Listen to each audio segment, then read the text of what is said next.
اعوذ باللہ من الشیطان الرجیم بسم اللہ الرحمن الرحیم یا معشر الجن والانس الم یاتکم رسل منکم یقصون علیکم آیاتی وینذرونکم لقاء یومکم ھذا قالوا شہدنا علی انفسنا وغرتهم الحیاۃ الدنیا وشہدوا علی انفسہم انہم کانوا کافرین۔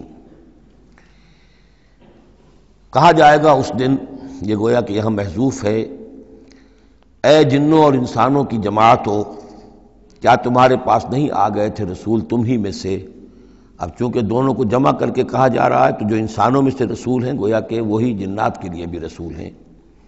یقصون علیکم آیاتی، جو سناتے تھے تمہیں میری آیات، وینذرونکم لقاء یومکم ھذا، اور تمہیں خبردار کرتے تھے، باخبر کرتے تھے آج کے اس دن کی ملاقات کے بارے میں۔ قالوا شہدنا علی انفسنا، وہ کہیں گے کہ ہم خود گواہ ہیں اپنی جانوں پر، اور علی، ہم اپنی جانوں کے خلاف خود گواہ ہیں، حاضر ہیں۔ وغرتهم الحیاۃ الدنیا، اور انہیں دھوکے میں ڈالے رکھا دنیا کی زندگی نے، وشہدوا علی انفسہم، اور وہ خود گواہی دیں گے اپنے خلاف، انہم کانوا کافرین، کہ وہ یقیناً کفر کی روش پر چلتے رہے۔ قرآن مجید میں یہ جو میدان حشر کے مکالمات ہیں وہ مختلف قسم کے آئے ہیں، اور معلوم ہوتا ہے کہ بہت سے مراحل ہوں گے۔ کسی مرحلے میں کچھ لوگ ہوں گے جو صاف انکار بھی کریں گے، ہم پڑھ چکے ہیں، وہ کہیں گے فَلَمْ تَكُنْ فِتْنَتُهُمْ إِلَّا أَنْ قَالُوا، اس وقت کوئی چال نہیں رہے گی کہ مَا كُنَّا مُشْرِكِينَ، ہم تو مشرک نہیں تھے۔ تو یہ مختلف مواقع ہیں، مختلف گروہ ہیں، مختلف جماعتیں ہیں، اس لیے ان میں یہ نہیں سمجھنا چاہیے کہ کوئی تضاد ہے، بلکہ یہ کہ یہ مختلف مواقع پر مختلف لوگوں کی طرف سے جو بات ہوگی اس کو بیان کیا گیا ہے۔ ذالک ان لم یکن ربک مہلک القری بظلم واہلھا غافلون، یہ اس لیے کہ آپ کے رب کی یہ سنت نہیں ہے کہ وہ بستیوں کو برباد کر دے زیادتی اور ظلم کے ساتھ، جبکہ اس کے رہنے والے اہلھا، وہاں کے لوگ بے خبر ہوں۔ اس سے مراد یہ ہے کہ جب بھی رسولوں کو بھیجا گیا اور انہوں نے قوموں کو خبردار کر دیا، انذار اور تذکیر اور تبشیر کا حق ادا کر دیا، پھر اللہ کا عذاب آتا تھا۔ یہ نہیں کہ اچانک ان پر بس عذاب ٹوٹ پڑا، بلکہ اللہ تعالیٰ وَمَا كُنَّا مُعَذِّبِينَ حَتَّى نَبْعَثَ رَسُولًا، یہ سورہ بنی اسرائیل میں قاعدہ کلیہ بیان ہوا ہے کہ وہ عذاب استیصال کہ جس سے کسی قوم کی جڑ کاٹ دی جائے، نسیم منسیہ کر دیا جائے، وہ کسی رسول کی بعثت کے بغیر نہیں بھیجا جاتا تھا۔ رسول کو بھیج دیتے تھے، وہ حق کا حق ہونا، باطل کا باطل ہونا بالکل وہ برہن کر دیتا تھا، پھر بھی جو لوگ اڑے رہتے تھے تو پھر ان کو نسیم منسیہ کیا جاتا تھا۔ وَلِكُلٍّ دَرَجَاتٌ مِّمَّا عَمِلُوا، اور ہر ایک کے لیے درجات ہیں، مقامات اور مراتب ہیں ان کے عمل کے اعتبار سے۔ ظاہر بات ہے کہ نیکوکار بھی سب ایک جیسے نہیں اور بدکار بھی سب ایک جیسے نہیں۔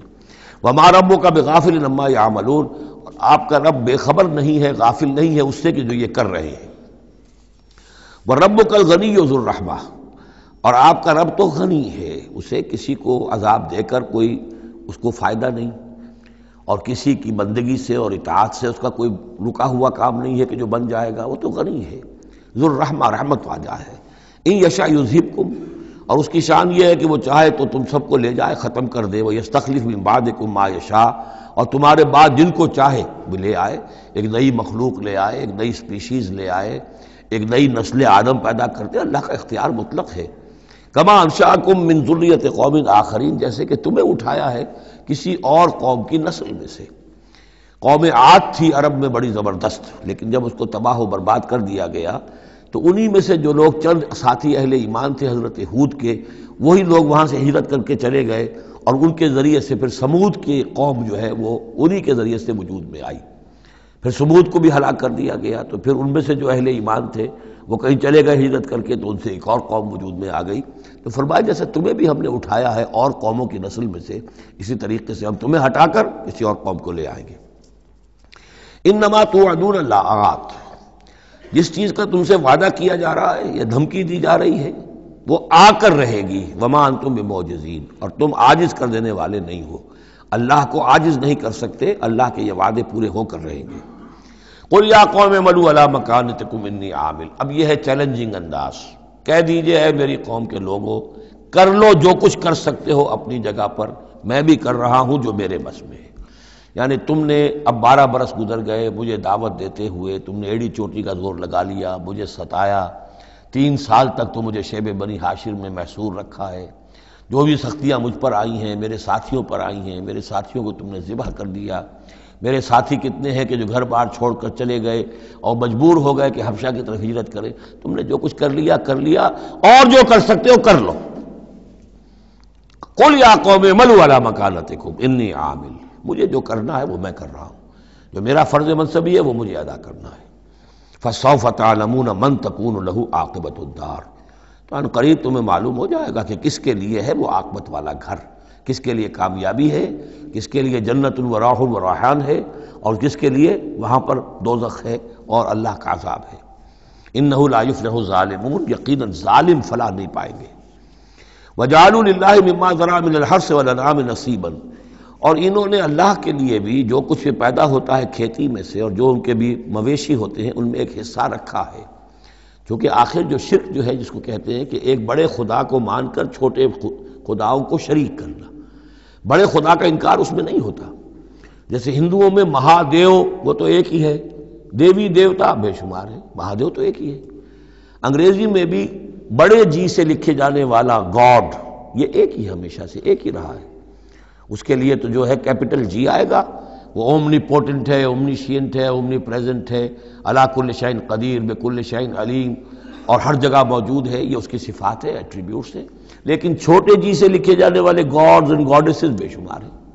اسی طرح اہل عرب کیا کہتے تھے؟ اللہ تو ایک ہی ہے، اللہ تو دو نہیں ہے، اللہ ایک ہی ہے، کائنات کا خالق بھی وہی ہے۔ چھوٹی چھوٹی دیویاں بھی ہیں، دیوتا بھی ہیں، ان کا بھی کچھ عمل دخل ہے، کچھ اختیار ہے، کچھ سفارش کرتے ہیں، کچھ اللہ تعالیٰ نے اپنے اختیارات میں سے کچھ حصہ ان کو سونپ رکھا ہے، ان کی مٹھی چاپی کی جائے، ان کی کوئی خدمت کی جائے، انہیں خوش کیا جائے، ڈنڈوت کی جائے، تو اس سے یہ کہ دنیا کے کام چلتے ہیں۔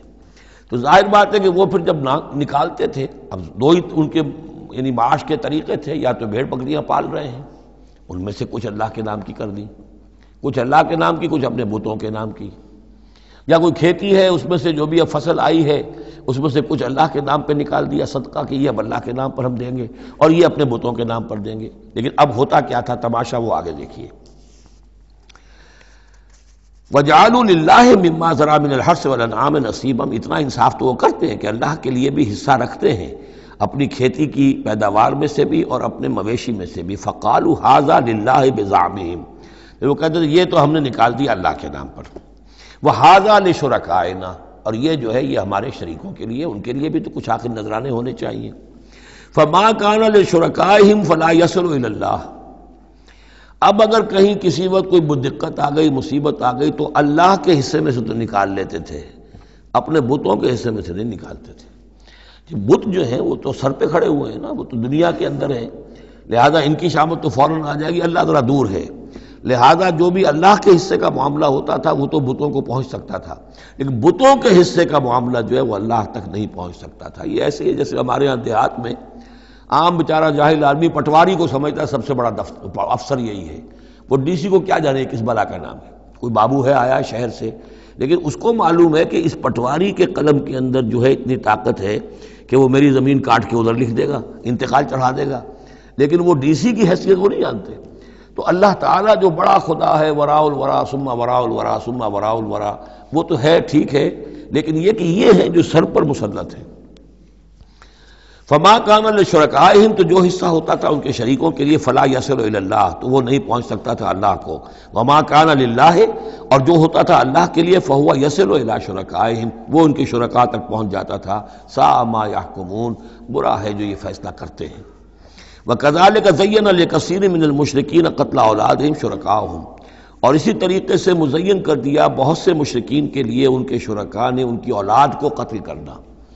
اب یہ بھی جنوں کے نام پر بھی وہ بچوں کو بھیٹ چڑھانا، یہ ہندوستان میں بھی ہوتا ہے، دیوی کے نام پر بچے کو بھیٹ چڑھا دیا ہے، قربان کر دیا ہے، اپنی اولاد کو بھیٹ چڑھاتے ہیں، لِيُرْدُوهُمْ، تاکہ وہ انہیں برباد کریں، وَلِيَلْبِسُوا عَلَيْهِمْ دِينَهُمْ، اور تاکہ ان کے دین کو ان کے اوپر مشتبہ کر دیں۔ یہ دین کے تحت ہو رہا ہے، یہ قتل اولاد، بچوں کو بھیٹ چڑھایا جا رہا ہے۔ وَلَوْ شَاءَ اللَّهُ مَا فَعَلُوهُ، اگر اللہ زبردستی کرتا تو وہ یہ نہ کر سکتے۔ فَذَرْهُمْ وَمَا يَفْتَرُونَ، تو چھوڑیے ان کو، دفع کیجیے ان کو اور جو بھی افترا بازی یہ کر رہے ہیں۔ وقالوا هذه انعام وحرث حجر، حرث حجر، اور ان کا کہ یہ جو جانور ہیں اور یہ جو کھیتی ہے یہ ممنوع ہے۔ کیا مطلب ممنوع کا؟ لا یطعمها الا من نشاء، اس کو نہیں کھا سکتے مگر وہی جو ہم جانتے ہیں، جو ہم سمجھتے ہیں، جس کے بارے میں ہماری رائے بزعمہم، ان کے اپنے خیال میں۔ وانعام حرمت ظہورها، اور یہ جو چوپائے ہیں ان کی پیٹھیں جو ہیں حرام کر دی گئی، ان کے اوپر کوئی سواری نہیں کر سکتا، اس اونٹ پر اس پر کوئی سوار نہیں ہوگا۔ وانعام لا یذکرون اسم اللہ علیہا، اور کچھ ایسے مقرر کر لیتے تھے چوپائے جن پر اللہ کا نام نہیں لیا جا سکتا۔ یہ ہے جو وہاں آیا تھا اس سے پہلے اس آیت مبارکہ میں کہ کیوں مت کھاؤ اس چیز کو جس پر کہ اللہ تعالیٰ کا نام نہ لیا جائے۔ یعنی ان کے ہاں ایک خاص قسم کے توہمات جو تھے مشرکانہ، ان میں یہ بھی ایک رسم تھی کہ کچھ حیوانات کے بارے میں وہ طے کر لیتے تھے کہ ان کو جب ذبح کرنا تو اللہ کا نام ہرگز نہیں لینا، تو فرمایا اس کو ہرگز مت کھاؤ، کسی شکل میں بھی اس کے قریب مت جاؤ۔ وہ وہاں تھا، یہاں پر اس کی حقیقت کھل گئی ہے کہ یہ خاص معاملہ ہے، وہ عام حکم نہیں ہے۔ وَأَنْعَامٌ حُرِّمَتْ ظُهُورُهَا وَأَنْعَامٌ لَا يَذْكُرُونَ اسْمَ اللَّهِ عَلَيْهَا افْتِرَاءً عَلَيْهِ، اور یہ سب افطرا اللہ تعالیٰ کے اوپر جھوٹ جڑ رہے ہیں کہ یہ اللہ نے ہمیں بتایا ہے۔ سَيَجْزِيهِمْ بِمَا كَانُوا يَفْتَرُونَ، قریب انہیں سزا دے گا اس کی جو افطرا اور یہ جو انہوں نے چیزیں گھڑ لی ہیں۔ وَقَالُوا مَا فِي بُطُونِ هَذِهِ الْأَنْعَامِ خَالِصَةٌ لِلذُّكُورِ، اور وہ کہتے ہیں جو کچھ ان چوپایوں کے پیٹوں میں ہے، اب ایک اونٹنی ہے، گابھن ہے یا کوئی اور بکری ہے، تو جو کچھ اس کے پیٹ میں ہے یہ خاص ہے ہمارے لیے، خالصۃ لذکورنا، یہ ہمارے مردوں کے لیے ہے، ومحرم علی ازواجنا، ہماری بیویوں پر جائز نہیں ہے اس کا کھانا، وہ گوشت ہمارے لیے ہوگا صرف مردوں کے لیے۔ وَإِن يَكُن مَيْتَةً، اور اگر وہ مردہ پیدا ہو، مردار پیدا ہو، فَهُمْ فِيهِ شُرَكَاء، تو پھر وہ کھائیں گے، مرد بھی کھائیں گے عورتیں بھی کھائیں گی۔ سَيَجْزِيهِمْ وَصْفَهُمْ، یہ ساری چیزیں جو ہیں جو انہوں نے بیان کری اور کہتے تھے یہ شریعت پرانی چلی آ رہی ہے، یہ ابراہیم کے طریقے ہیں، یہ ہمارے آباء و اجداد کے طریقے ہیں، اللہ تعالیٰ سزا دے گا ان کی ان بیانات کی اور ان چیزوں کی جو انہوں نے گھڑ لی ہے۔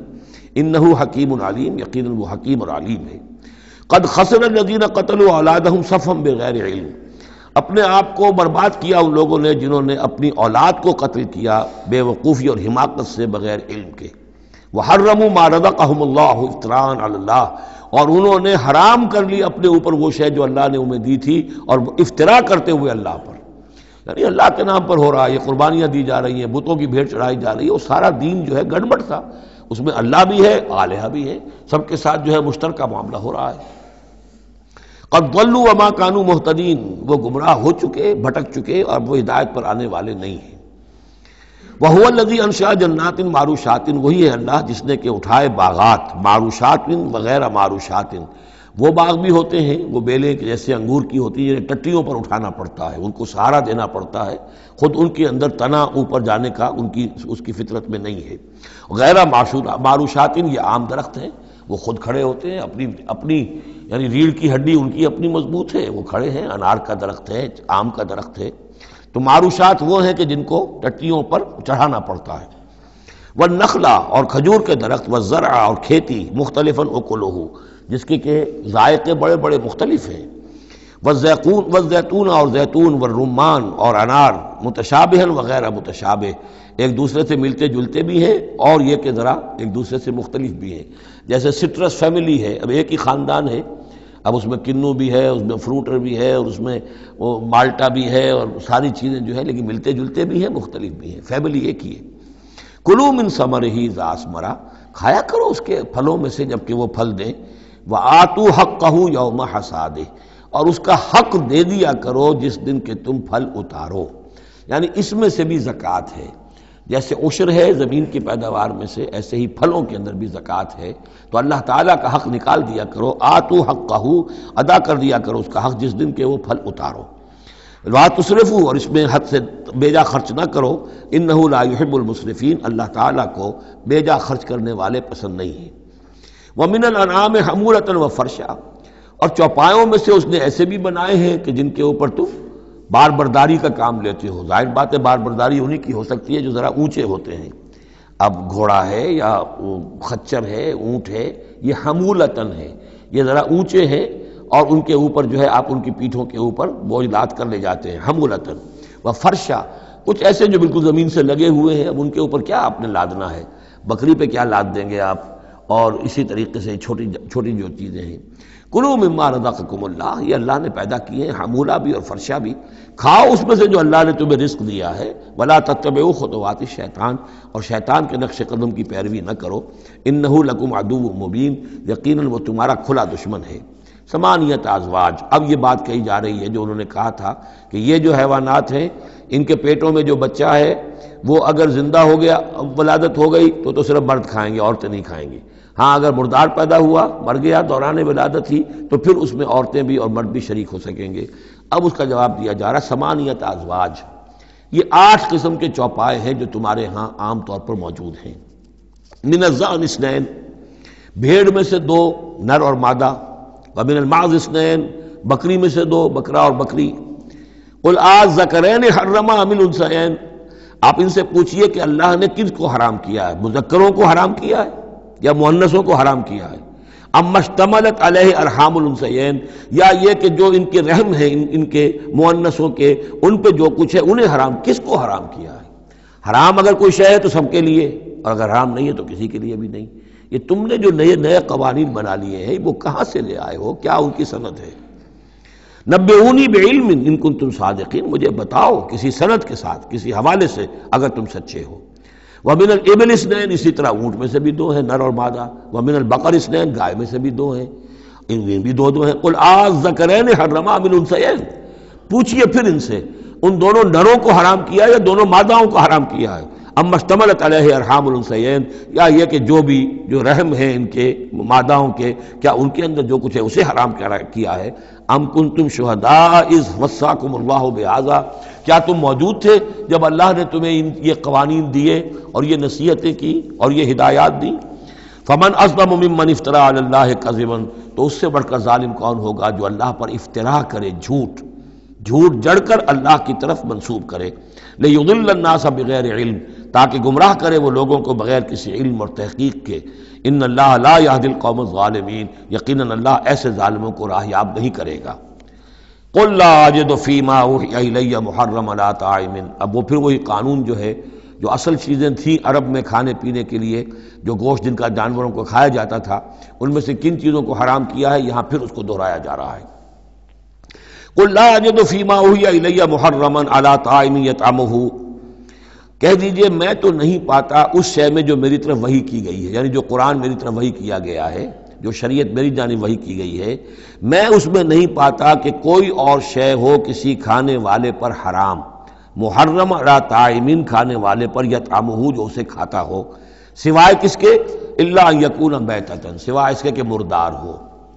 اس مردار کی مزید تشریح جو ہے سورہ مائدہ میں ہم پڑھ چکے ہیں، منخنقہ ہو، متردیہ ہو، موقوذہ ہو، وہ سب کے سب کسی بھی سبب سے وہ اگر مر گیا ہے جانور تو وہ حرام ہو گیا۔ ہاں اس کے مرنے سے پہلے کوئی اونچائی سے گر گیا ہے، لیکن یہ کہ ابھی جان ہے اور آپ نے ذبح کر لیا ہے اور خون نکل گیا، وہ جائز ہو جائے گا۔ لیکن اگر آپ کے پہنچنے سے پہلے، ذبح کرنے سے پہلے اس کی موت واقع ہو چکی ہو تو وہ مردار میں ہے، تو مردار کی کوئی بھی شکل ہو وہ حرام ہے۔ او دمن مسفوحا، یا خون ہو بہتا ہوا، یعنی ایک خون وہ ہے کہ جو چاہے کتنا ہی زور آپ لگا لیں، کتنا ہی رائگر مارٹس ہو جائے، کتنا ہی تشنج ہو، لیکن پھر بھی کچھ نہ کچھ خون تو کہیں نہ کہیں جسم میں رہ ہی جائے گا، وہ حرام نہیں ہے۔ مطلب یہ کہ تلی کے اندر خون رہ جائے گا کچھ نہ کچھ، جگر میں کچھ خون رہ جائے گا، وہ چیزیں حرام نہیں ہیں۔ لیکن جو بہایا جا سکتا ہو خون، کہ اگر آپ نے ذبح کیا ہے تو خون بہا کر نکال دیا جائے، اب یہ خون جو ہے یہ حرام ہے۔ او لحم خنزیر، یا یہ کہ سور کا گوشت ہو، فإنہ رجس، اس لیے کہ وہ تو ہے ہی ناپاک، وہ اصلاً ناپاک ہے۔ او فسقاً، یا یہ کہ وہ ناجائز شے ہو، احل لغیر اللہ بہ، جس پر اللہ کے سوا کسی اور کا نام پکارا گیا ہو، کسی اور کے نام پر ذبح کیا گیا ہو، کسی اور سے تقرب کی نیت پر وہ اس کی قربانی دی گئی ہو، چاہے وہ نام اللہ ہی کا لیا جا رہا ہو، لیکن نیت میں اگر یہ ہے اور جا کر کسی خاص استھان کے اوپر اس کو ذبح کیا ہے، کسی خاص مقام پر کیا ہے، کسی خاص قبر پر کیا ہے، تو ظاہر بات ہے کہ دل کے اندر تو چور وہی ہے۔ فمن اضطر غیر باغ، لیکن ان میں سے بھی جو لوگ مضطر ہو جائیں، مجبور ہو جائیں، نہ تو ان کے اندر حد سے بڑھنے کی کوئی غیر باغ، نہ تو اس کی کوئی طلب ان کے اندر ہو، ولا عاد، نہ حد سے زیادہ بڑھے، صرف جان بچانے کے لیے تھوڑا سا ان میں سے اگر کچھ کھا کر جان بچائی جا سکے تو اجازت ہے۔ فإن ربک غفور رحیم، تو یقیناً آپ کا رب غفور ہے، بخشنے والا، اور رحیم ہے، رحم فرمانے والا۔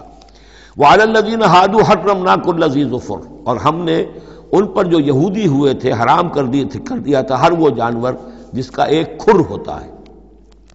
جانور ایک وہ ہے جیسے کہ گائے ہے، ان کے یہ پیر جو ہیں وہ پھٹے ہوئے ہوتے ہیں، اور ایک جانور ہوتا ہے جس کا کھر ایک ہی ہے، ایک ہی نہ ہو، تو کھر والے جانور گھوڑے کا ایک ہی ہے، تو یہ چیزیں جو ہیں وہ ان کے اوپر حرام کر دی گئی تھی۔ بعض چیزیں تھیں کہ جو اصلاً حلال تھیں، لیکن یہ کہ یہودیوں پر ان کی جو وہ شرارتیں تھیں ان کی وجہ سے، جیسا کہ ہم پڑھ آئے ہیں، بہت سی چیزیں ان پر حرام کر دی گئی تھیں۔ وعلی الذین ہادوا حرمنا کل ذی ظفر، اور ہم نے یہودیوں کے اوپر تو حرام کر دی تھی ہر ایک ناخن والے جانور کو۔ ومن البقر والغنم حرمنا علیہم شحومہما، اسی طریقے سے گائے اور بکری وغیرہ میں سے بھی ہم نے اس پر ان کی چربی جو ہے وہ حرام کر دی تھی۔ الا ما حملت ظہورہما، سوائے اس کے کہ جو ان کی پیٹھ کے ساتھ لگی ہوئی ہو، پٹھ کے ساتھ جس کو ہم کہتے ہیں لگی ہوئی ہے، اب الحوایا، یا انتڑیوں کے ساتھ لگی ہوئی ہو، او مختلط بعظم، یا جو ہڈیوں کے اندر ہو، تو یہ جو ہے یہ چیزیں تو چربی کی جائز تھی ان کے لیے، باقی چربی جو ہے کھلی وہ ان کے لیے حرام کر دی گئی تھی۔ ذالک جزیناہم ببغیہم، یہ ہم نے انہیں سزا دی تھی ان کی شرارت کی بنا پر۔ یہ مستقل آسمانی شریعت کا حصہ نہیں تھا، بلکہ یہ خاص طور پر ان کے اوپر تنگی کی گئی تھی ان کی شرارتوں کی وجہ سے۔ وَإِنَّا لَصَادِقُونَ، اور ہم جو کچھ کہہ رہے ہیں وہ بالکل صحیح ہے اور درست ہے۔ فَإِن كَذَّبُوكَ، پھر اے نبی اگر یہ آپ کو جھٹلا دیں، فَقُلْ رَبُّكُمْ ذُو رَحْمَةٍ وَاسِعَةٍ، تو کہہ دیے تمہارا رب بڑی وسیع رحمت والا ہے، وہ تمہیں فوراً نہیں پکڑ رہا، نہ فوراً معجزہ دکھا رہا ہے تاکہ پھر تمہاری مہلت ختم ہو جائے، اس کی رحمت کا تقاضا یہ ہے کہ وہ تمہیں ابھی اور مہلت دے رہا ہے۔ وَلَا يُرَدُّ بَأْسُهُ عَنِ الْقَوْمِ الْمُجْرِمِينَ، لیکن یہ کہ جب اس کی پکڑ آ جائے گی، اس کی سخت آ جائے گی، تو اس کو لوٹایا نہیں جا سکے گا مجرموں کی قوم سے۔ پھر جب وہ آ جائے گی بات، اِنَّ بَطْشَ رَبِّكَ لَشَدِيدٌ، پھر وہ بڑی سخت پکڑ ہوگی اور کوئی اس کا منہ پھیرنے والا نہیں ہوگا۔ سَيَقُولُ الَّذِينَ أَشْرَكُوا لَوْ شَاءَ اللَّهُ مَا أَشْرَكْنَا وَلَا آبَاؤُنَا وَلَا حَرَّمْنَا مِنْ شَيْءٍ، ان قریب کہیں گے یہ مشرک لوگ، اگر اللہ چاہتا تو نہ ہم شرک کرتے، نہ ہمارے آباء و اجداد کرتے، نہ ہم نے ان چیزوں کو حرام ٹھہرایا ہوتا جنہیں تم کہہ رہے ہو کہ حرام نہیں ہے اور ہم نے خامخواہ حرام ٹھہرا دیا ہے۔ اللہ تو علی کل شیء قدیر ہے، وہ ہمیں روک سکتا تھا، اس کا اختیار تھا، وہ ہمیں یہ کام نہ کرنے دیتا۔ یہ کٹ حجتیاں انسان کرتا ہے۔ قل هل عندکم من علم فتخرجوه لنا، ان سے کہیے کذالک کذب الذین من قبلہم، اسی طرح جھٹلایا تھا ان لوگوں نے جو ان سے پہلے تھے، حتی ذاقوا باسنا، یہاں تک کہ انہوں نے ہمارے عذاب کا مزہ چکھ لیا۔ قل هل عندکم من علم فتخرجوه لنا، آپ ان سے یہ کہیے کہ کیا تمہارے پاس کوئی علم ہے، کوئی دلیل ہے، کوئی سند ہے، کسی کتاب میں لکھی ہوئی چیزیں یہ موجود ہیں جنہیں تم ہمارے سامنے پیش کر سکو۔ ان تتبعون الا الظن وان انتم الا تخرصون، تم تو صرف پیروی کر رہے ہو ظن کی اور اٹکل پچوں کی باتیں کر رہے ہو، تو اب تم سے اب کیا بات کریں۔ قل فللہ الحجۃ البالغہ، کہہ دیجئے تو اللہ کے حق میں ثابت ہو چکی ہے پوری حجت۔ اللہ تعالیٰ نے ہر طرح تم پر اتمام حجت کر دیا، تمہاری ہر بات کو رد کر دیا، معقول طریقے سے طرح سے تمہیں ہر بات سمجھا دی ہے۔ قل فللہ حجت اللہ البالغہ، یہیں سے امام الہند شاہ ولی اللہ دہلوی نے اپنی جو شورۂ آفاق کتاب ہے اس کا نام یہاں سے اخذ کیا ہے، حجت اللہ البالغہ، اللہ کی مکمل حجت۔ قل فللہ الحجت البالغہ، اللہ کی طرف سے حجت تم پر پوری ہو چکی، قائم ہو چکی۔ فلو شاء لہداکم اجمعین، اگر وہ چاہتا تم سب کو ہدایت پر لے آتا، اس کے آنے واحد میں تمہیں سب کو ابو بکر صدیق جیسا نیک بنا دیتا، یہ اس کا اختیار تھا، لیکن اس نے رکھا ہے معاملہ اس دنیا کا امتحان کے لیے۔ خلق الموت والحیات لیبلوکم ایکم احسن عملا، تاکہ تمہیں آزمائے اور جانچے۔ قل ہلم شہداءکم الذین یشہدون ان اللہ حرم ھذا، کہیے ذرا لاؤ تو صحیح اپنے وہ گواہ جو یہ گواہی دے سکے کہ اللہ نے ان چیزوں کو حرام کیا ہے۔ کہاں ہے پاس گواہ؟ کوئی کتاب گواہ ہے، کوئی اور چیز، کوئی علمی سند ہے؟ فَإِن شَهِدُوا فَلَا تَشْهَدْ مَعَهُمْ، اے نبی پھر اگر یہ کٹ حجتی پر اتر کر کہیں کہ ہاں ہم گواہی دیتے ہیں، آپ ان کے ساتھ گواہی مت دیجئے۔ وَلَا تَتَّبِعْ أَهْوَاءَ الَّذِينَ كَذَّبُوا بِآيَاتِنَا، مت پیروی کیجئے ان لوگوں کی خواہشات کی جنہوں نے ہماری آیات کو جھٹلا دیا ہے۔ وَالَّذِينَ لَا يُؤْمِنُونَ بِالْآخِرَةِ هُمْ بِرَبِّهِمْ يَعْدِلُونَ، اور جو لوگ آخرت پر ایمان نہیں رکھتے وہی ہے کہ جو اپنے رب کے ساتھ دوسروں کو برابر کر دیتے ہیں۔ یہ پہلی آیت جو تھی سورہ مبارکہ کی، ثم الذین کفروا بربہم یعدلون، اسی پر وہ پہلی آیت ختم ہوئی تھی، اور یہاں 150ویں آیت میں پھر یہ لفظ آ گیا۔ یہ لوگ جو ہیں پھر بھی جو آخرت پر یقین نہیں رکھتے، جنہیں ڈر نہیں ہے اللہ کے حضور میں حاضری کا، وہ پھر جس کو چاہتے ہیں اللہ کے برابر کر دیتے ہیں۔ قل تعالوا اتل ما حرم ربکم علیکم، کہیے آؤ میں تمہیں بتاؤں کہ تمہارے رب نے تمہارے لیے کیا چیزیں حرام کی ہیں، کن چیزوں کو محترم ٹھہرایا ہے، کیا اس کے احکام ہیں۔ یہ اصل میں یوں سمجھیے کہ یہ خلاصہ ہے، ویسے یہی مضمون تفصیل سے آئے گا سورہ بنی اسرائیل میں، زیادہ تفصیل سے ہم وہاں گفتگو کریں گے، لیکن یہ کہ انہی کا جو سورہ بنی اسرائیل میں 2 رکوعوں میں آئی ہے بات، وہ یہاں پر 1 رکوع کے اندر اس کا خلاصہ ہے۔ لیکن معلوم ہو جاتا ہے کہ اصل دین کیا ہے۔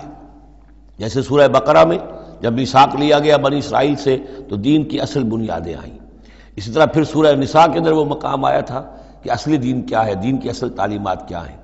اب اس سے ذرا زیادہ وسیع پیمانے پر یہاں آ رہا ہے، اور سب سے زیادہ تفصیل سے اصل کن چیزوں کی اہمیت ہے دین میں وہ آئے گا آپ سورہ بنی اسرائیل کے 3 اور 4 رکوع میں، اسی کا یہ خلاصہ ہے۔ ما حرم ربکم علیکم، آؤ میں تمہیں بتاتا ہوں تمہارے رب نے کیا حرام کیا، تم نے یہ بکری حرام کی ہوئی ہے، یہ اونٹ حرام کیا ہوا ہے، یہ اس کو بت کے نام پر ہے، اس کا یہ فلاں ہے، یہ کوئی شے اللہ نے حرام نہیں کیا۔ آؤ میں بتاتا ہوں تمہیں اللہ نے کس شے کو حرام کیا ہے۔ اللہ تشرکوا بہ شیئا، نمبر 1 سب سے بڑی حرام شے، سب سے بڑی اس کی کا حکم پہلا تو یہ ہے اس کے ساتھ کسی شے کو شریک نہ ٹھہراؤ۔ نمبر 2 وبالوالدین احسانا، والدین کے ساتھ احسان، یہ تیسرا مقام آ گیا کہ حقوق اللہ کے فوراً بعد حقوق والدین کا تذکرہ ہے۔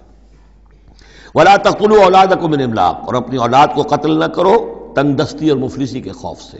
ہمارا اپنا پیٹ نہیں بھر رہا، کیسے بھرے، کیسے پالیں ان کو۔ نحن نرزقکم وایاہم، ہم تمہیں بھی رزق دیتے ہیں انہیں بھی دیں گے۔ نمبر 4 ولا تقربوا الفواحش ما ظہر منها وما بطن، اور دیکھو بے حیائی کے کاموں کے قریب بھی مت جاؤ، خواہ وہ خفیہ ہوں اور خواہ وہ اعلانیہ ہوں۔ ولا تقتلوا النفس التي حرم الله الا بالحق، اور مت قتل کرو اس جان کو جسے اللہ نے محترم ٹھہرایا ہے مگر حق کے ساتھ۔ انسانی جان لی جا سکتی ہے قتل عمد کے بدلے میں قتل ہو، یا قتل مرتد ہے، یا زانی مسلمان ہو، زانی وہ شادی شدہ زانی یا زانیہ مرد یا عورت اس کا ہے، یا پھر حربی کافر قاتل جس کو کہ قتل کیا جا سکتا ہے۔ باقی چیزیں قتل کی جو ہیں وہ شریعت میں جائز نہیں ہیں۔ وہ اللہ تعالیٰ نے انسانی جان کو محترم بنایا ہے۔ الا بالحق ذالکم وصاکم بہ لعلکم تعقلون، یہ ہے جس کی اللہ تمہیں وصیت کر رہا ہے، یہ ہے اصل چیزیں، یہ ہے بنیادیں، یہ دین کی، تمدن کی، اخلاق کی، تاکہ تم عقل سے کام لو۔ ولا تقربوا مال الیتیم الا بالتی احسن، دیکھو مال یتیم کے مال کے قریب مت پھٹکو مگر بہترین طریقے سے، احتیاط سے، اس کا مال ہڑپ نہیں کرنا ہے، اپنا ردی مال اس کے مال میں ڈال کر اور اس کا اچھا مال جو ہے نہیں لے لینا ہے۔ وہ سارے ہم پڑھ چکے ہیں، جو تفصیل آ چکی ہے، یہ تو مکی دور کی باتیں ہیں، مدنی دور میں بھی بات آ چکی ہے اس کی۔ حتیٰ یبلغ اشدہ، اس کے مال کی حفاظت کرو یہاں تک کہ وہ اپنی پوری بلوغت کو پہنچ جائے، سمجھ کو پہنچ جائے۔ وہ اوفوا الکیل والمیزان، جب ناپ کے دو تو پورا دو، جب تول کر دو تو پورا دو، بالقسط، عدل کے ساتھ، انصاف کے ساتھ۔ لا نکلف نفسا الا وسعها، ہم نہیں ذمہ دار ٹھہرائیں گے کسی بھی جان کو مگر اس کی وسعت کے مطابق، یعنی بغیر کسی ارادے کے کوئی کمی بیشی ہو جائے، آپ کا ارادہ نہیں ہے لیکن یہ کہ کہیں کوئی کمی ہو گئی ہے تو وہ بات دوسری ہے۔ ربنا لا تؤاخذنا ان نسینا او اخطانا، اگر ہم بھول گئے ہوں، چوک گئے ہوں تو ہم سے اے اللہ مؤاخذہ نہ کیجو، لیکن یہ کہ جان بوجھ کر، تو اگر ذرا سی یہ جو ہے ڈنڈی ماری ہے تو یہ بھی در حقیقت اس بات کا ثبوت ہے کہ تمہیں یا تو آخرت کا یقین نہیں ہے یا یہ یقین نہیں ہے کہ اللہ تمہیں دیکھ رہا ہے۔ ایمان کی نفی ہے ذرا سی جنبش کے اندر۔ لا نکلف نفسا الا وسعها واذا قلتم فاعدلوا، جب بھی کہیں بات کرو عدل کی بات کرو، انصاف کی بات کرو، ولو کان ذا قربا، خواہ کسی قرابت دار کا معاملہ ہو، اس میں کوئی جانبداری نہیں ہونی چاہیے۔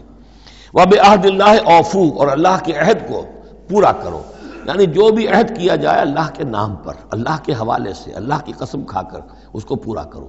سب سے پہلے تو جو اللہ سے عہد کیا ایاک نعبد و ایاک نستعین، اس کو پورا کرو۔ جو عہد کیا تھا دنیا میں آنے سے پہلے الستو بربکم قالوا بلا، اس کو پورا کرو۔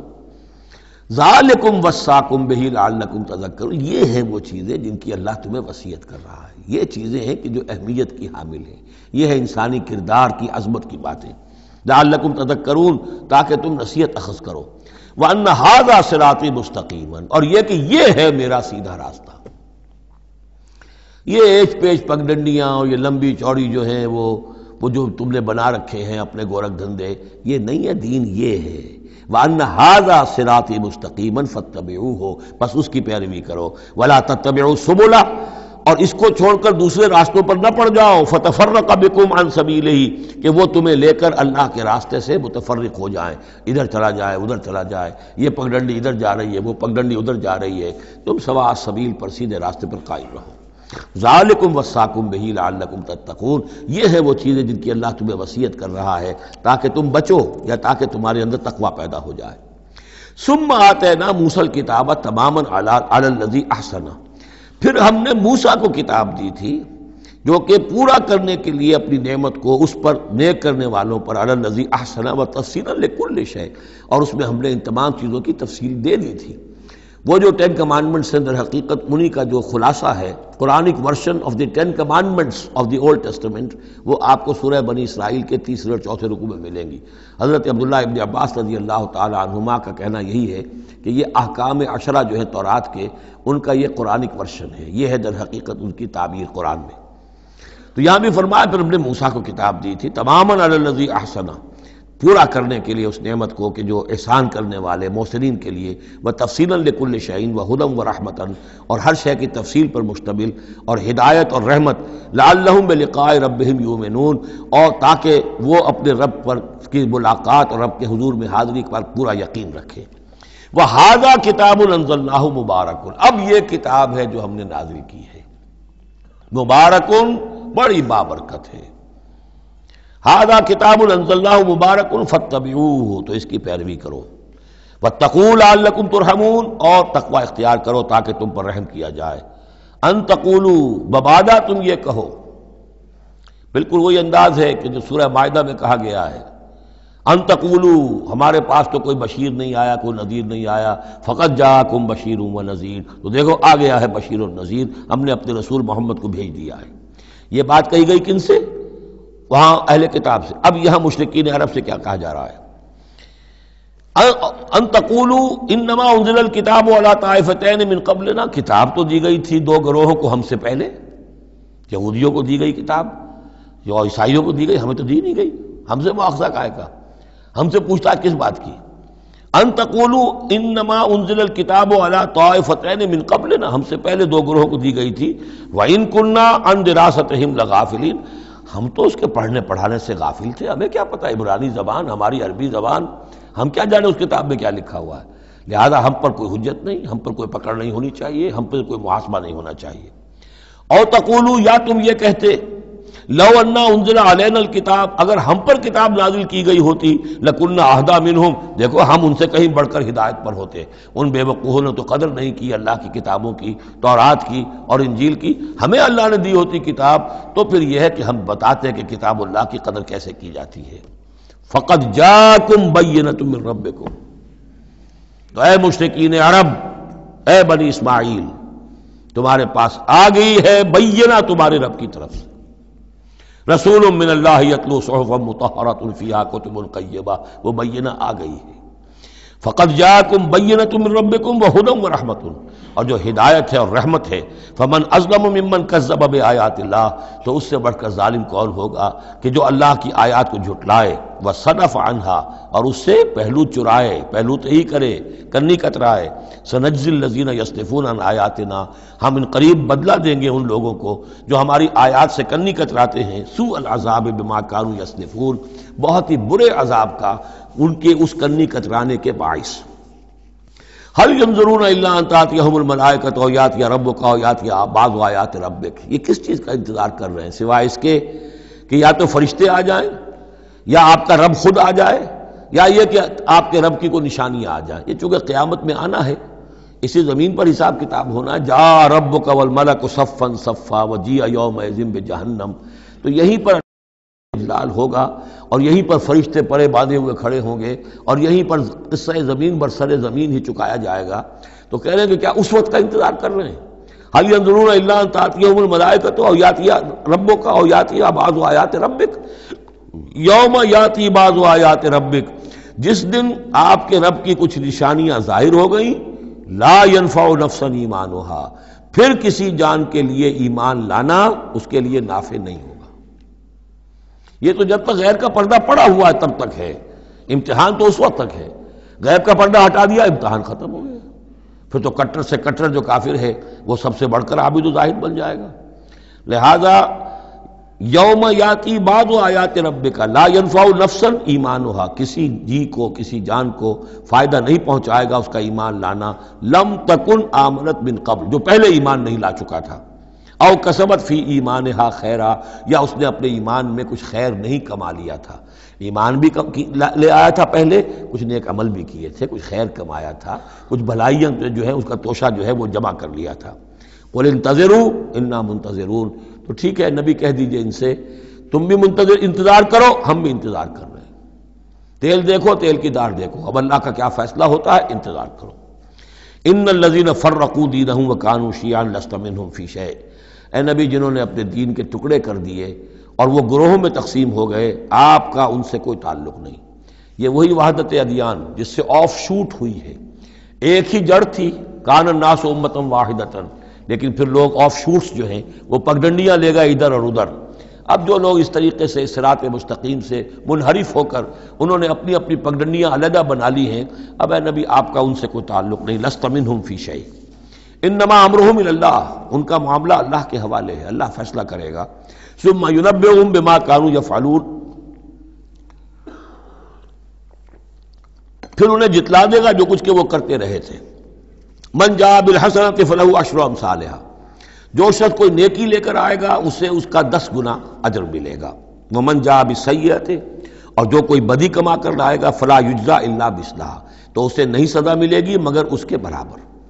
یہ اللہ کا فضل ہے کہ بدی کی سزا جتنی بدی ہے اتنی ہے، لیکن نیکی کی کا جزا جتنی چاہے وہ دے، 10 گنا دے، 700 گنا دے، اس سے بھی آگے، واللہ یضاعف لمن یشاء، اور دگنا چوگنا کرے۔ وَهُمْ لَا يُظْلَمُونَ، لیکن کسی پر ظلم نہیں ہوگا، کسی کی حق تلفی نہیں ہوگی۔ قُلْ إِنَّنِي هَدَانِي، اب یہ 2 آیتیں جو آ رہی ہیں قل کی بہت ہی اہم ہیں، یاد رکھنی چاہیے ہر ایک کو۔ قُلْ إِنَّنِي، اب کس سے خطاب ہو رہا ہے؟ محمد رسول اللہ سے۔ آپ نے دیکھا کتنی 20 رکوعوں پر مشتمل سورت یا ایھا الذین آمنوا کا لفظ ایک دفعہ نہیں آیا۔ ہاں جہاں جہاں بیچ بیچ میں خطاب ہے محمد سے صلی اللہ علیہ وسلم، گفتگو ہو رہی ہے حضور سے، حضور کی وساطت سے تمام اہل ایمان بھی مخاطب ہیں، لیکن صراحت کے ساتھ خطاب جو ہے یا ایھا الذین آمنوا وہ نہیں۔ قل اننی ہدانی ربی الی صراط مستقیم، کاش کہ ہم میں سے ہر شخص یہ کہہ سکے، کہے گا تبھی جب کہ اللہ کی راہ ہدایت کو اختیار کرے گا۔ کہو میرے رب نے تو مجھے ہدایت دے دی ہے سیدھی راہ کی طرف، اللہم ربنا اجعلنا منہم۔ قل اننی ہدانی ربی الی صراط مستقیم دینا قیما ملت ابراہیم حنیفا، وہ دین ہے سیدھا قائم، اور وہ ملت ہے ابراہیم کی یکسو ہو کر، وما کان من المشرکین، اور یقیناً ابراہیم مشرکوں میں سے نہیں تھے۔ قل، پھر دوسرا قل آ گیا، ان صلاتی و نسکی و محیای و مماتی للہ رب العالمین، کہو میری نماز، میری قربانی، اور جیسے میری نماز اور میری قربانی اللہ کے لیے ہے، میری زندگی اور میری موت اللہ کے لیے ہے، رب العالمین، جو تمام جہانوں کا پروردگار ہے۔ یہ کہنے کے ہم قابل ہوں، زندگی وقف کریں، طے کر لیں کہ جینا ہے اللہ کے لیے، مرنا ہے اللہ کے لیے۔ ٹھیک ہے زندگی کی ضروریات ہیں، ضروریات کی حد تک آدمی اپنا وقت، اپنی صلاحیت کچھ اس میں بھی لگائے، لیکن یہ نہ معلوم ہو کہ اصل شے یہ ہے اور دین کو صرف ضمیمہ بنا رکھا ہے، بلکہ معلوم ہو کہ اصل شے یہ ہے، جینا، مرنا، اٹھنا، بیٹھنا، چلنا، پھرنا، سونا، جاگنا اللہ کے لیے ہے۔ البتہ یہ کہ ضرورت کے تحت جو بھی انسانی لازمی ضروریات ہیں ان کے لیے کچھ نہ کچھ وقت جو ہے انسان مجبوراً کہیں اور لگا رہا ہے۔ وَبِذَالِكَ أُمِرْتُ، اور مجھے تو اسی کا حکم ہوا ہے، وَأَنَا أَوَّلُ الْمُسْلِمِينَ، اور سب سے پہلا فرما بردار میں خود ہوں۔ قُلْ أَغَيْرَ اللَّهِ أَبْغِي رَبًّا، کہیے ذرا، ان لوگوں کی طرف روح سخن ہے، میں اللہ کے سوا کسی اور کو اپنا رب مان لوں؟ اغیر اللہ ابغی ربًا، اللہ کے سوا کسی اور کو اپنا رب تلاش کروں؟ وَهُوَ رَبُّ كُلِّ شَيْءٍ، جبکہ وہ تو ہر شے کا رب ہے۔ وَلَا تَكْسِبُ كُلُّ نَفْسٍ إِلَّا عَلَيْهَا، اور نہیں کماتی ہر جان مگر اپنے ہی اوپر۔ جو بھی برائی کوئی کما رہا ہے، جو بھی ہے وہ اس کا وبال اسی پر آئے گا۔ وَلَا تَزِرُ وَازِرَةٌ وِزْرَ أُخْرَىٰ، اور نہیں اٹھائے گی کوئی بوجھ اٹھانے والی کسی اور کے بوجھ کو۔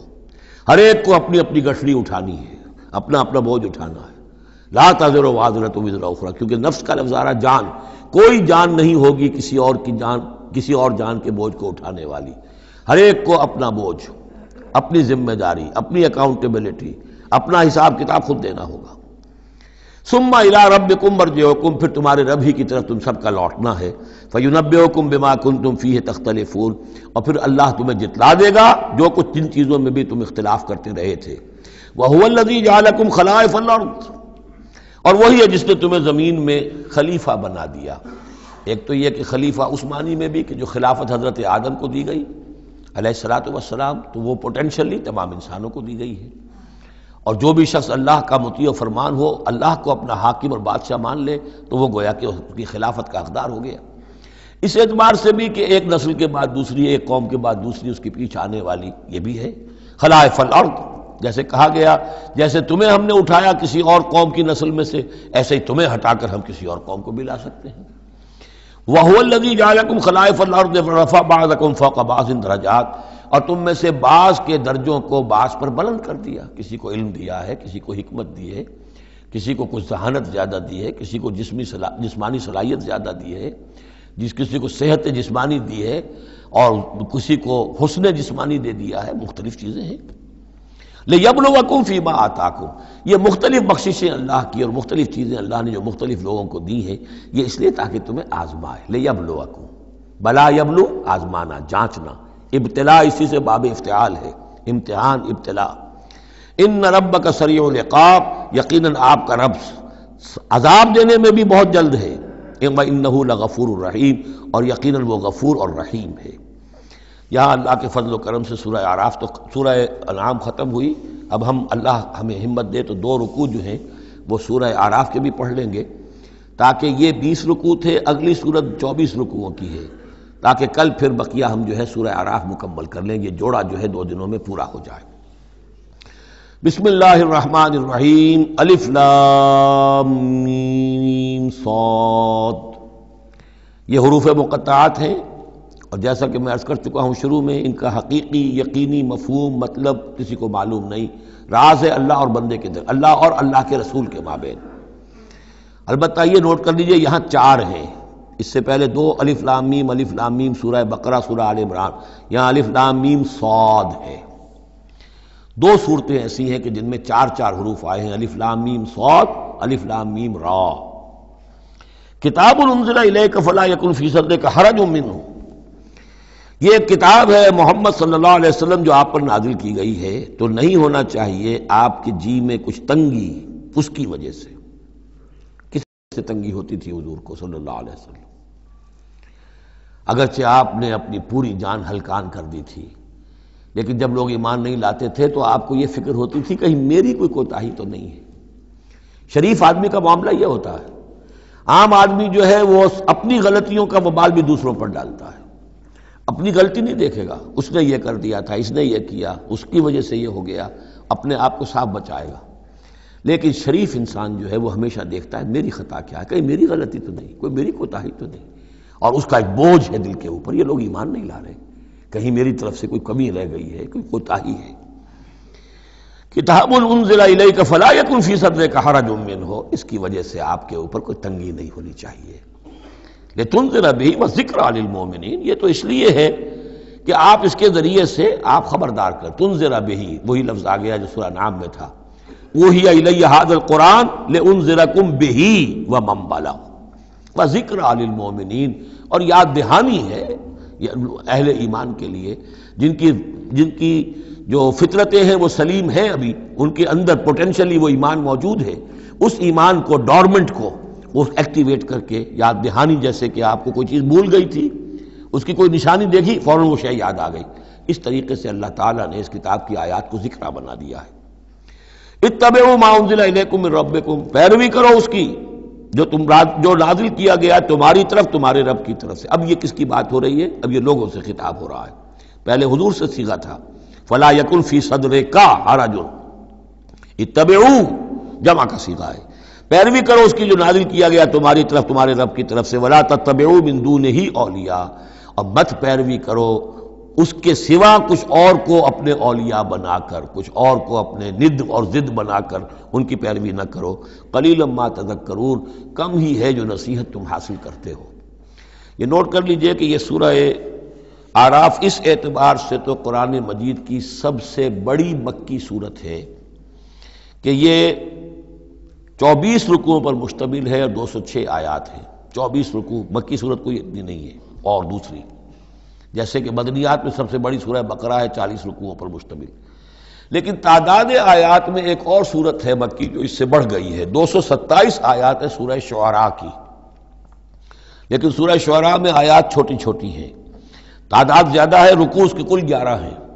مصحف میں 14 صفحات میں سورہ شعراء آ جاتی ہے، جبکہ یہ 34 صفحات میں ہے، تو سب سے بڑی مکی صورت یہ ہے۔ وَكَمْ مِنْ قَرْيَةٍ أَهْلَكْنَاهَا، جیسا کہ میں نے کہا تھا ایام اللہ وذکرہم بایام اللہ، یہ اس سورہ مبارکہ کا اہم عمود ہے، لہذا شروع ہی میں اب اس کا تذکرہ ہو رہا ہے۔ وَكَمْ مِنْ قَرْيَةٍ أَهْلَكْنَاهَا، کتنی بستیاں ایسی ہیں جنہیں ہم نے ہلاک کیا، یہ قوم نوح، قوم ہود، قوم صالح، قوم شعیب، یا عمورہ اور صدوم کی بستیاں۔ کم من قریۃ اہلکناہا فجاءھا باسنا، تو ان پر آ پڑا ہمارا عذاب، بیاتن، یا تو رات کے وقت جبکہ وہ رات گزار رہے تھے، او ہم قائلون، یا جبکہ وہ دوپہر کے وقت قیلولہ کر رہے تھے۔ فما کان دعواہم اذ جاءھم باسنا، تو پھر ان کی چیخ پکار اس کے سوا کچھ نہیں تھی جب وہ عذاب آ پڑا، الا ان قالوا انا كنا ظالمین، کہ ہائے ہماری شامت، ہم ہی ظالم تھے، ہم نے ہی اپنے اوپر ظلم ڈھایا ہے، واقعتاً ہمارے رسولوں نے تو ہماری آنکھیں کھولنے کی کوشش کی تھی۔ فَلَنَسْأَلَنَّ الَّذِينَ أُرْسِلَ إِلَيْهِمْ وَلَنَسْأَلَنَّ الْمُرْسَلِينَ، اور ہم لازماً پوچھ کر رہیں گے ان سے بھی جن کی طرف ہم نے رسولوں کو بھیجا، اور لازماً پوچھ کر رہیں گے رسولوں سے بھی۔ یہ بھی فلسفہ رسالت کا بہت اہم جو ہے موضوع ہے جو اس ایک آیت میں آیا ہے، اور بڑے زور شور کے ساتھ آیا ہے، بڑی جلالی شان کے ساتھ آیا ہے۔ دیکھیے اللہ رسول بھیجتا ہے کسی قوم کو خبردار کرنے کے لیے، اب اس پر ایک بڑی بھاری ذمہ داری آ گئی، اگر وہ کوتاہی کرے تو قوم سے پہلے اس کی پکڑ ہو جائے گی۔ سمجھ لیجئے اس بات کو، الرب رب وَإِن تنزل والعبد عبد وَإِن ترقى، یہ ایسے ہی جیسے آپ نے کسی کو پیغام دیا اپنے کسی دوست کے لیے کہ بھائی ذرا پیغام وہاں پہنچا دینا، یہ کام کل شام تک وہ ضرور کر دیں ورنہ میرا بڑا نقصان ہو جائے گا، کہ وہ کام انہوں نے نہیں کیا، آپ کا نقصان ہو گیا، آپ غصے میں بھرے ہوئے آگ بگولا بنے ہوئے گئے اور آپ اس سے لڑے اپنے دوست سے کہ میں نے تمہیں پیغام بھیجا تھا، تم نے میرا کام نہیں کیا، میرا نقصان ہو گیا۔ اگر وہ کہہ دے بھائی مجھے تو آپ کا پیغام پہنچا ہی نہیں، کیا کریں گے آپ؟ وہ سارے جھاگ کی طرح غصہ آپ کا بیٹھ جائے گا کہ نہیں؟ اب غصہ کس پہ آئے گا؟ اس پیغامبر پر آئے گا۔ اب آپ جا کر اس کا گریبان پکڑیں گے، اللہ کے بندے تجھے میں نے یہ ذمہ داری سونپی تھی، یہ پیغام اہم تھا، میرا پیغام تمہیں پہنچانا تھا، تم نے نہیں پہنچایا، میرا نقصان ہو گیا، اب اس کی تلافی تم کرو۔ بالکل یہی معاملہ ہے اللہ، رسول اور قوم یا انسان۔ اللہ نے پیغامبر بنا کر بھیجا رسول کو، خدا نہ خواستہ بالفرض اس پیغام کے پہنچانے میں کوتاہی ہو جائے تو پہلا مجرم رسول ہے۔ ہاں وہ پہنچا دے تو وہ کیسا اے اللہ میں نے پہنچا دیا تھا، اب یہ ذمہ دار ہے، ناؤ دے آر ریسپانسبل۔ تو یہ جان لیجئے کہ یہ محاسبہ ہونا ہے امتوں کا بھی اور محاسبہ ہونا ہے رسولوں کا بھی۔ فَلَنَسْأَلَنَّ الَّذِينَ أُرْسِلَ إِلَيْهِمْ وَلَنَسْأَلَنَّ الْمُرْسَلِينَ، ہم پوچھ کر رہیں گے ان سے بھی جن کی طرف رسول بھیجے گئے، اور ہم پوچھ کر رہیں گے رسولوں سے بھی۔ اسی کی ایک جھلک آئی تھی نا، ماذا اجبتم، کیا جواب ملا آپ لوگوں کو؟ یا عیسی ابن مریم انت قلت للناس اتخذونی وامی الہین من دون اللہ، کیا تم نے کہا تھا لوگوں سے، اپنی امت سے، اپنی قوم سے کہ مجھے اور میری ماں کو بھی الہ بنا لینا؟ اب اس کے لیے میں چاہتا ہوں کہ ایک نقشہ ذہن میں رکھیں آپ۔ جب 23 برس کی محنت شاقہ کے نتیجے میں حضور نے اتمام حجت کر دیا، دین کا غلبہ ہو گیا، سن 10 ہجری ہے، حج کے دن ہے، حضور خطبہ دے رہے ہیں، آپ نے اپنے خطبہ حجۃ الوداع کا اختتام فرمایا سوال سے، الا بلغت، لوگوں میں نے پہنچا دیا کہ نہیں؟ اور پورے مجمع نے جواب دیا، انا نشہد انک قد بلغت ونصحت وادیت، اور ایک روایت میں آتا ہے انا نشہد انک قد بلغت الرسالۃ وادیت الامانۃ ونصحت الامۃ وکشفت الغمۃ۔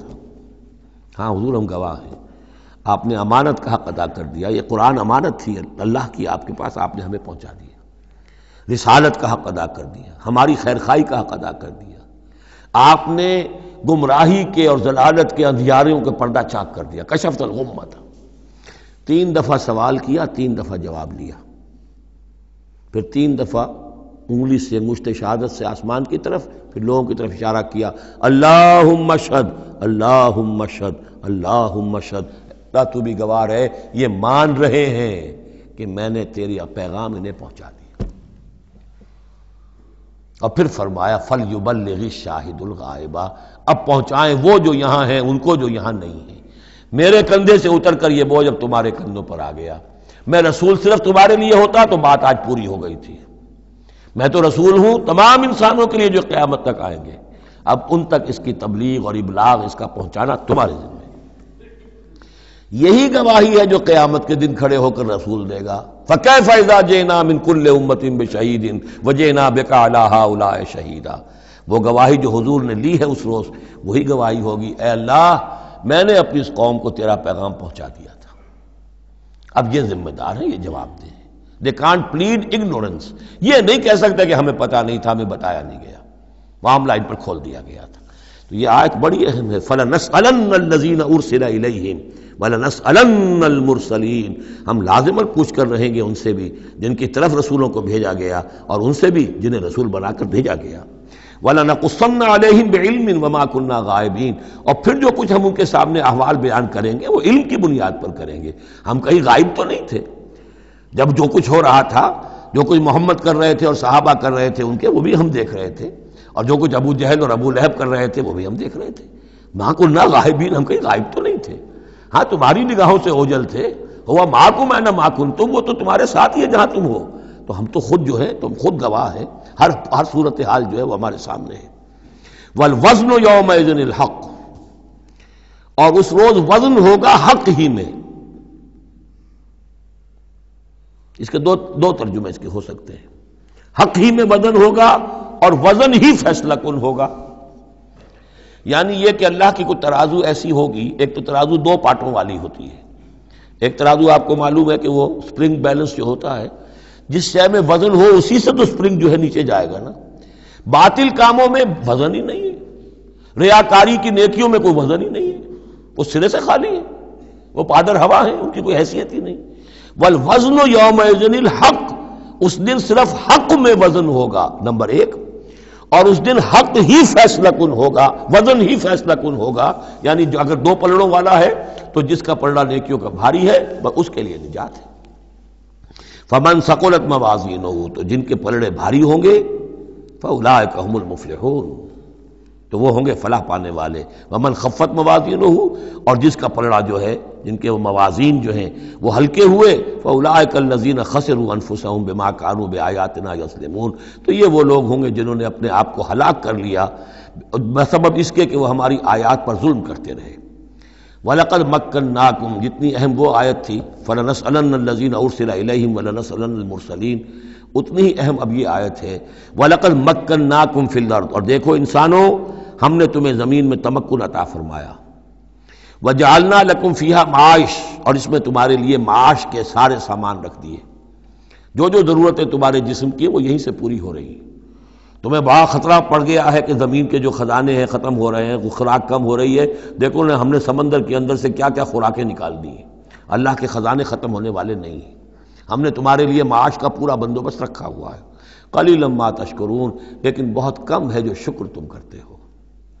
اب یہ جو آخری آیت تھی اس کے حوالے سے دوسرے رکوع میں مضمون چل رہا ہے، وَلَقَدْ مَكَّنَّاكُمْ فِي الْأَرْضِ، فرمایا وَلَقَدْ خَلَقْنَاكُمْ ثُمَّ صَوَّرْنَاكُمْ ثُمَّ قُلْنَا لِلْمَلَائِكَةِ اسْجُدُوا لِآدَمَ فَسَجَدُوا إِلَّا إِبْلِيسَ، دیکھو ہم نے تمہیں بنایا، پھر تمہاری تصویر کشی کی، پھر ہم نے کہا فرشتوں سے جھک جاؤ آدم کے سامنے۔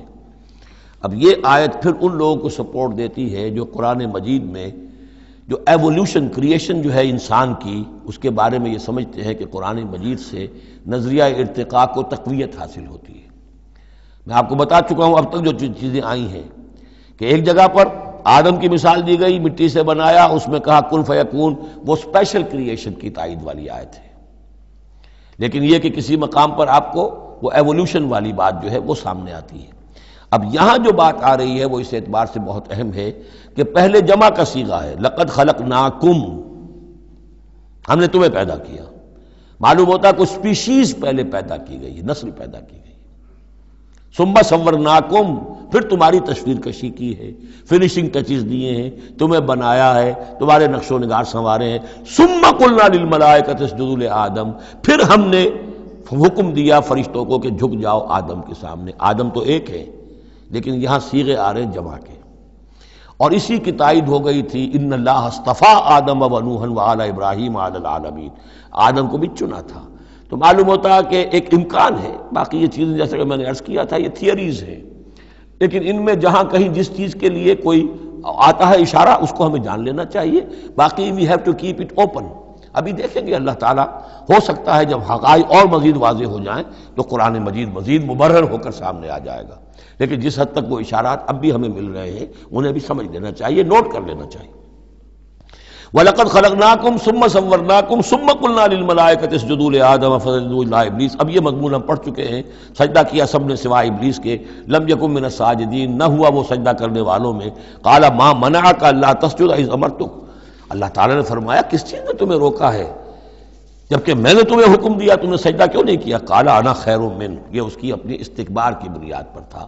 وہاں استکبرا، ابا واستکبرا، صرف یہاں اس کا قول نقل کر دیا، انا خیر منہ، میں اس سے بہتر ہوں، خلقتنی من نار وخلقتہ من طین، مجھے تو نے بنایا ہے آگ سے اور اس کو بنایا ہے مٹی سے۔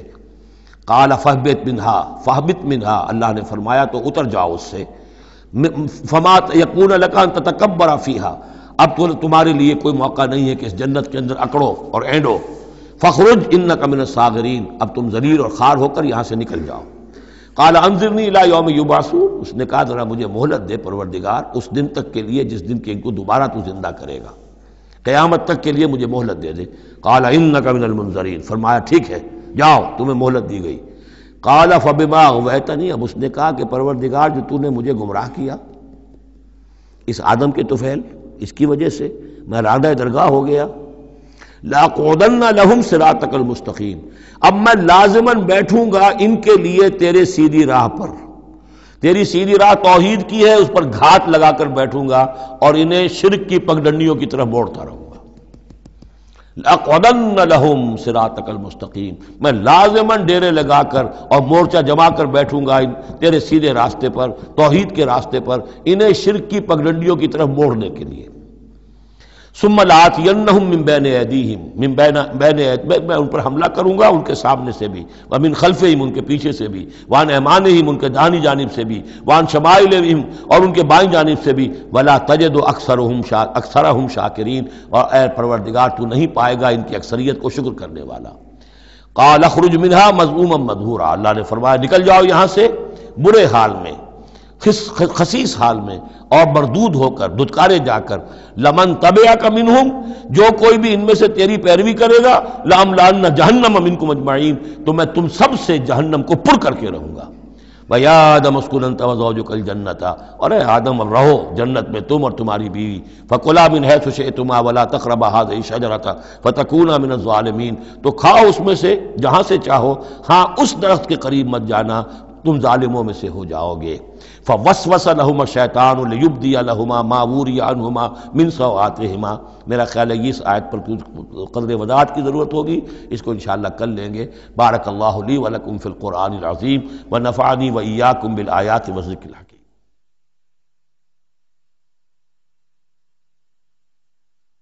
الحمد للہ وکفى